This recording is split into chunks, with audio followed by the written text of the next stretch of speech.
Yo creo que van a volver.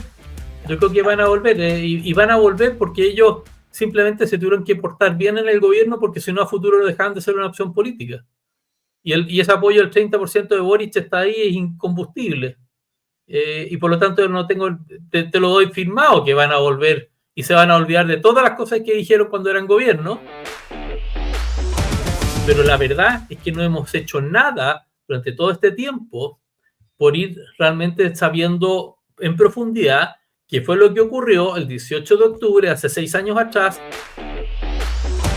tanto al comando de Evelyn Matei como al comando de José Antonio Cast y el de Kaiser. Las recomendaciones siempre nuestras han sido: lo primero, quien se haga de la presidencia, lo primero que tiene que ser una auditoría del Ministerio de Seguridad, de las policías y del Ministerio de Defensa y de la ANI, y en particular también de la Tesorería General de la República. Necesitamos saber cuánta plata hay.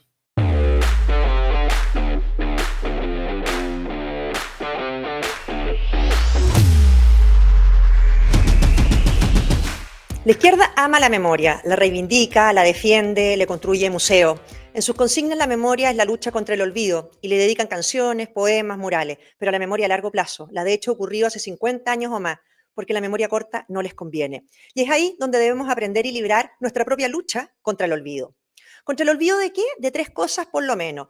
Primero, el estallido del 18 de octubre y cómo trataron de sacar por la fuerza a un presidente democrático. Segundo, del texto de la convención donde pusieron por escrito su proyecto refundacional y antidemocrático. Tercero, luchar contra el olvido de lo que ha sido este pésimo gobierno. Si no se hace bien esta pega, todos los triunfos obtenidos serán muy frágiles. La izquierda desde la oposición validará nuevamente la violencia. Usará a los ciudadanos como rehenes paralizando los servicios públicos para presionar por mezquinas agendas de sus amigos dirigentes de cuanto gremio se les ocurra. Alimentará el descontento social que su propia ineficiencia ha generado para volver a la carga con su proyecto político que destruye la democracia y asfixia la libertad. Y además, si la gente olvida, Boric volverá a ser presidente. De cada uno depende que Boric no sea Bachelet. Basta recordar que el primer gobierno de la expresidenta fue malo, pero su imagen fue cuidada incluso desde algunos en la derecha. Y entonces volvió, y su segundo gobierno fue aún peor que el primero, con pésimas reformas, cuyos daños los chilenos pagan hasta el día de hoy. Definitivamente, como lo dice la misma izquierda, un pueblo sin memoria es un pueblo sin futuro, literal, sin futuro. Para que el olvido no se haga costumbre, bastaría recordar siempre el discurso que llevó a esta coalición al poder y mostrarle sus resultados.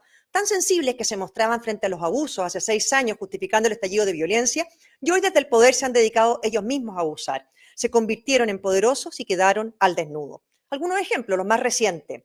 No hacer nada ante la pérdida de miles de millones de pesos destinados a los más vulnerables por el escándalo de las fundaciones es un abuso. Demoras inmorales en la reconstrucción de viviendas de víctimas afectadas por incendios es un abuso. Dejar en sus cargos a ministros que no hacen la pega es un abuso. La negligencia y eventual responsabilidad en cobros excesivos de luz es un abuso. Tener hospitales desfinanciados, pero a miles de nuevos operadores contratados en el Estado con recursos públicos durante estos años es un abuso. No ser capaz de organizar ni siquiera el CIMSE y no asumir ninguna responsabilidad es un abuso. Los mismos que se han dedicado por años a predicar sobre el descontento, estando en el poder, solo lo hicieron crecer. Habrá que trabajar con rigor para que la gente no olvide el daño que le han hecho a Chile. Como dijo Salvador Allende, el pueblo debe estar alerta y vigilante siempre, ahora más que nunca, para que no vuelvan a ser elegidos y para que no vuelvan a destruir Chile desde la oposición. Llegó la hora de decirles, en los términos que a ellos les gusta, la memoria cambió de bando. Hoy en Mirada Crítica del Líbero tenemos el privilegio de tener un tremendo invitado. Todo el mundo lo conoce muchísimo por sus columnas, así que un privilegio poder conversar con él. Me refiero a Richard Koyumyan, experto, tremendo experto en defensa y en seguridad nacional, y además desde hace ya casi un año concejal por Las Condes. Muchas gracias, Richard, por aceptar la invitación a conversar con nosotros en Mirada Crítica. Hola Marcela, muchas gracias. Bueno, démosle, vamos a lo que nos Oye, al interesa, hueso. al hueso. Estamos ya, acabamos de cumplir, ¿no es cierto?, 6 años del estallido de violencia de aquel 18 de octubre. Nos pilló, y tú mismo lo has escrito y descrito, completamente vulnerables en materia de falta de inteligencia o de conocimientos para enfrentar lo que ahí pasó ante el desconcierto de todo Chile. Si se repitiera, primero, ¿es posible que se repita algo similar? Y segundo, ¿nos pilla mejor preparados o igualmente vulnerables? Yo creo que nos pilla levemente mejor preparados, pero todavía con ciertas vulnerabilidades. Lo que pasa es que, ahora, una cosa es que los sistemas de inteligencia sean capaces de informarse de lo que ocurre y en base a eso levantar alertas estratégicas. Hay quienes dicen que en esa oportunidad algo hizo la ANI y que el gobierno no la tomó en consideración. La verdad que la ANI estaba bastante desprestigiada en esa época y yo creo que se prestigió un poco después cuando llegó el almirante Jordán a hacerse cargo como entre noviembre y diciembre del 2019, después del 18 de octubre. Y él trató de mantener un servicio que operara durante el resto del gobierno de Piñera y efectivamente ahí el presidente escogió yo creo una persona a la cual él le tenía más confianza y probablemente efectivamente utilizó la información que estaba ahí. Entonces, los grandes desastres de inteligencia como Pearl Harbor, que yo menciono, en este caso el Pearl Harbor chileno, oye, hubo alertas de inteligencia y el gobierno americano no las consideró. Entonces, una cosa es que tus gobernantes entiendan que tienen un sistema de seguridad nacional donde el sistema de inteligencia es parte de eso y lo sepan utilizar y sepan, digamos, darle buen uso. Tampoco hemos invertido mucho en eso, es decir, la ANI todavía maneja una dotación en torno a las 150 personas, eso es 10 veces menos que Argentina o 30 veces menos que España. España tiene un servicio de inteligencia central de como 5.000 personas. Entonces, usando un viejo dicho gringo, you get what you pay. Si no inviertes en esto, la ley de inteligencia trata de salir del Congreso, pasa para de mixta, de vuelta para un lado, para el otro, le meten, le sacan cosas y ayuda, pero no resuelve el problema, porque nuestro problema de inteligencia es no solamente legislativo, es de recursos, de cantidad de personas que trabajan, de especialistas en el tema. La ANI trae una dotación desde que se cerró la famosa oficina, y hay mucha gente que está ahí de planta que no tienen mayor conocimiento o especialidad en la materia. Entonces, ese aspecto digo, pero lo que sí hizo la ANI después del estallido fue invertir en todo lo que es monitoreo de redes sociales y en comprar softwares de lo que se llaman de centros de fusión de inteligencia que van captando información de distintas partes, la meten dentro de la juguera, le metes inteligencia artificial y va generando reportería de todo lo que ocurre, porque ahora, una de las cosas que han descubierto los especialistas es que cuando los que quieren hacer daño, delincuentes, terroristas, insurgentes, se dan cuenta que ya los pueden monitorear en sus comunicaciones. Los jueces dan permiso a las policías para monitorear conversaciones telefónicas, que es lo que viene en la nueva ley antiterrorista. Los tipos vuelven a la antigua, papelitos, mensajeros, como hacían los incas. Y redes muy desagregadas que son difíciles de monitorear. Y lo que dicen en esa época, lo que nos pasó, es que yo estábamos completamente descubiertos, es decir, no había mayor monitoreo de la frontera, no sabíamos realmente quién entraba, quién salía, no tenemos, y la inteligencia nuestra es muy de información, pero no tiene un buen servicio de contrainteligencia, así que está investigando localmente las actividades de otros países o de terceros en territorio chileno. La embajada venezolana nunca fue monitoreada, nunca fue controlada, quién entraba y quién salía.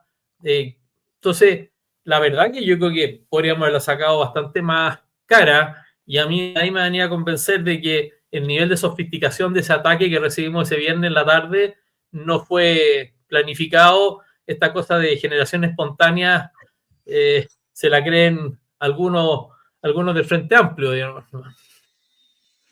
Oye, Richard, porque tú hablaste ahora bastante de lo que se podría hacer o se podría haber hecho en prevención o en anticiparse o en saber que iba a pasar una cosa como esta. ¿Qué debe hacerse distinto frente a un hecho como ese? Porque, y también, ¿qué opinión te parece a ti el que ya se esté amenazando con eventuales nuevos estallidos, se estén justificando por anticipado?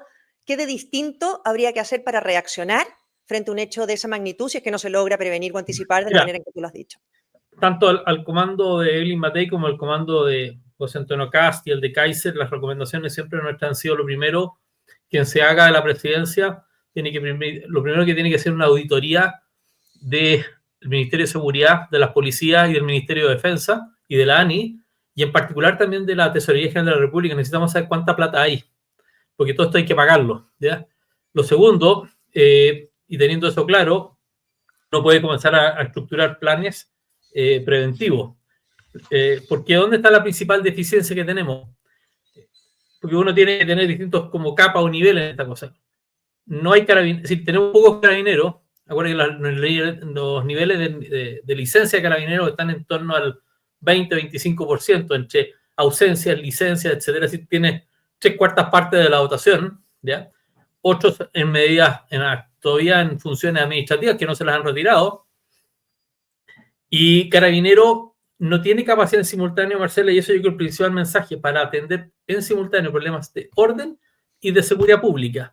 Nosotros pasamos la época del gobierno Piñera de problemas de orden y después de pandemia, en que las policías junto con las fuerzas militares estaban en la calle controlando los movimientos de las personas, a problemas, y probablemente fue un periodo que aprovechó el crimen organizado para establecerse bien, y a la siguiente vino un problema de seguridad. Entonces Carabinero atendiendo problemas de seguridad. En paralelo, también en la macrozona sur y en la frontera norte.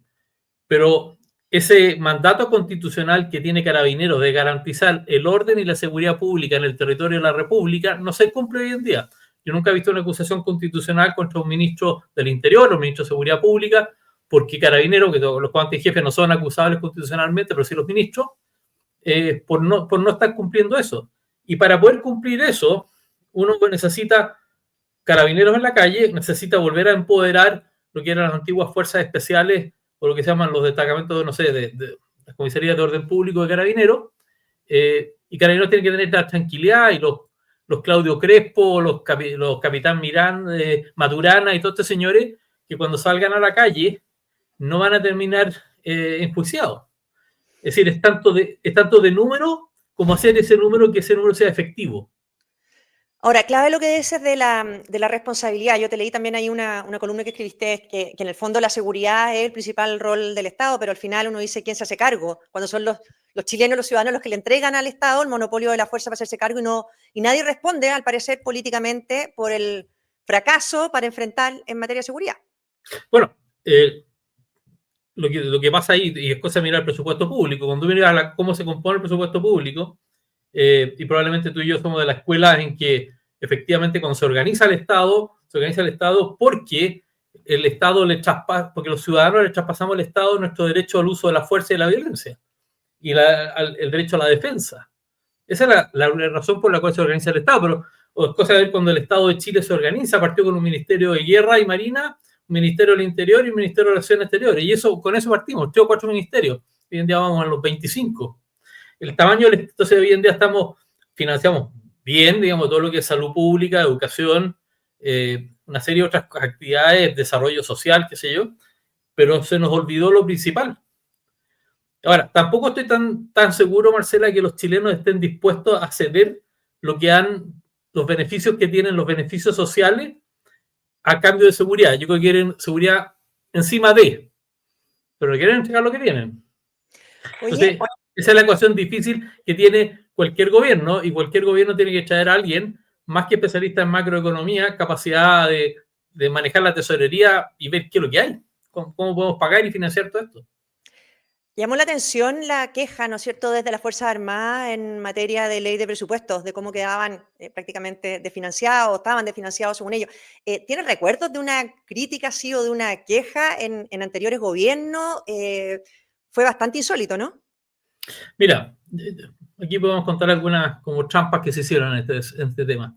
Lo primero que yo dije, yo no tengo recuerdo en la historia de Chile, es decir, puede que en los tiempos antiguos que las platas se estaban en físico, que haya habido posiblemente un atraso en los pagos, pero nunca que no hubiera presupuesto para pagar, ¿ya?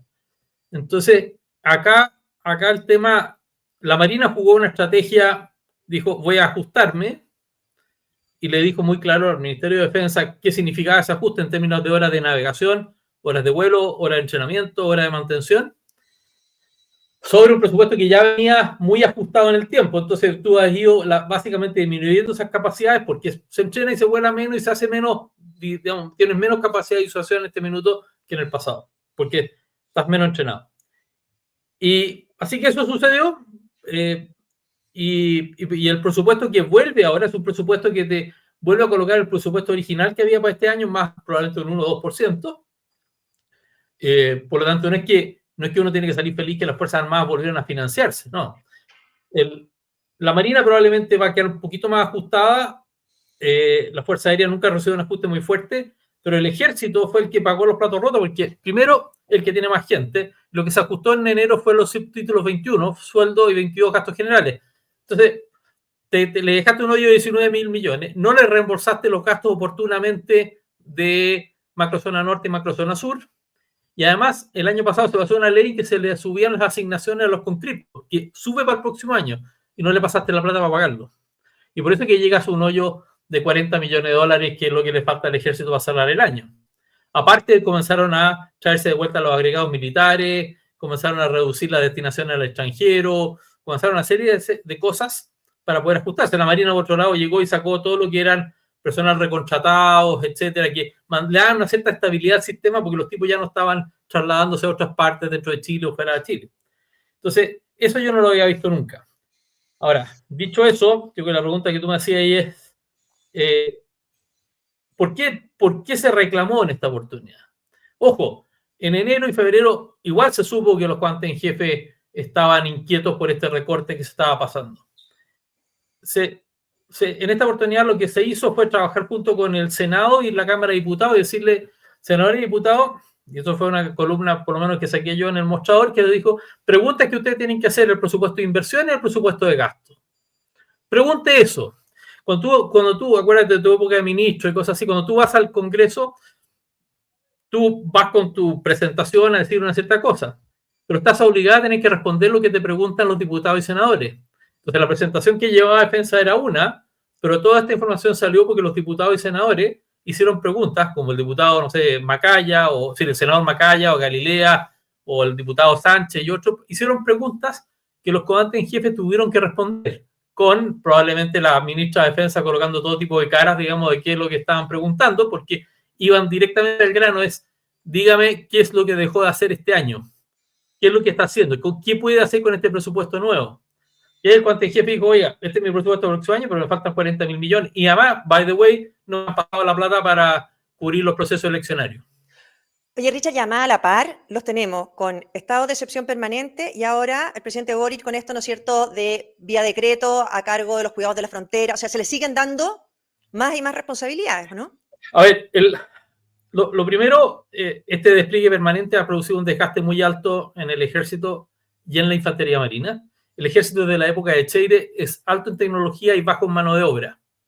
Tu marido fue ministro de Defensa y él se acuerda perfectamente. Hubo un cambio en Chile. Y posteriormente, por lo tanto, y todas estas actividades adicionales que se le están pidiendo son actividades que son intensivas en mano de obra. En el caso de la infantería marina, probablemente este año van retirado 300 infantes marinas, lo cual es muy fuerte para la infantería marina, es un 10%, no sé, 15% de la infantería marina, y se retiran porque en estos despliegues permanentes no hay asignaciones especiales de zona, no hay ajustes especiales para los... Hay un proyecto de mejora de sueldos de los grados más bajos de las Fuerzas Armadas que está cajoneado entre Defensa y Hacienda porque no le han dado la plata. Entonces, y cuando los tipos están permanentemente desplegados, la señora en la casa tiene que hacerse cargo de los niños, no puede trabajar y ella y le pegas a la economía familiar muy fuerte. Estos son periodos, como dice la ley, de excepción, deberían ser de 1, 2, 3, 4 semanas, no 4 años. Entonces, eso es muy intenso y eso afecta. Y por otro lado, el ejército, como tampoco tiene presupuesto muy alto, los soldados de hecho profesional que deberían tener 7.000 tienen como 1.000 nomás, es decir, le faltan 6.000. ¿Y por qué? Porque los sueldos que se pagan a la tropa profesional, que son conscriptos que se quedan por más tiempo, por lo tanto pasan a ser ya soldados y les pasan un sueldo, aparte que les pagan poco, hay una alta demanda en las empresas mineras y en las forestales por esta mano de obra calificada, porque dicen, el Estado no me da seguridad, yo me hago cargo de mi seguridad. Entonces, entras en un ciclo negativo. El servicio militar lo están haciendo, te entran 4.500 y no 12.000 como años atrás. Entonces, y esos 4.500 se les alarga 2 años para poder tener algo de mano de obra.